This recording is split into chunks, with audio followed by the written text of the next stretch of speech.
आपण सुनुछंती रेडियो तोसाली। नमस्कार।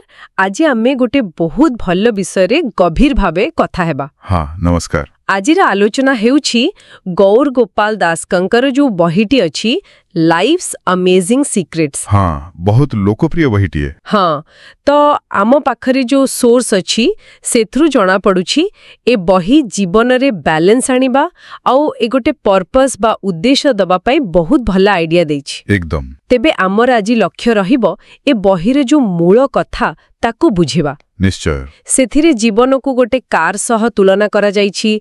भाबंतु चारिटा चक्क आ गोटे स्टीयरिंग व्हील। हाँ सुनिमा को बड़ा सरल लागुछि किंतु यार गभीरता अछि। सत्तरे।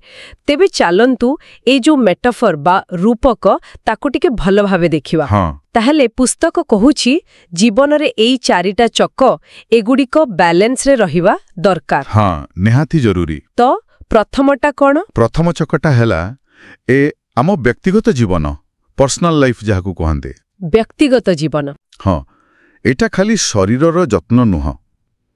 यार माने हैला निजर जत्न निज भावना को बुझिबा ताकू केमिति कंट्रोल करिबा। और मन भितरे कृतज्ञता माने ग्रेटिट्यूड रो भाव बढ़ाइबा। कृतज्ञता। हाँ एटा आम भितरर शक्ति पई मूलदुआ परी। ठीक। आउ गोटे कथा ए जो चिंता परिचालना कथा भी एथरे आसे माने कोटा आम कंट्रोल रे अछि और कोटा नाही सेटा बुझिबा। हाँ एटा बहुत गुरुत्वपूर्ण। आमे अधिकांश समय रे जोटा आम हाथ रे नाही सेया को नै व्यस्त हो। एकदम।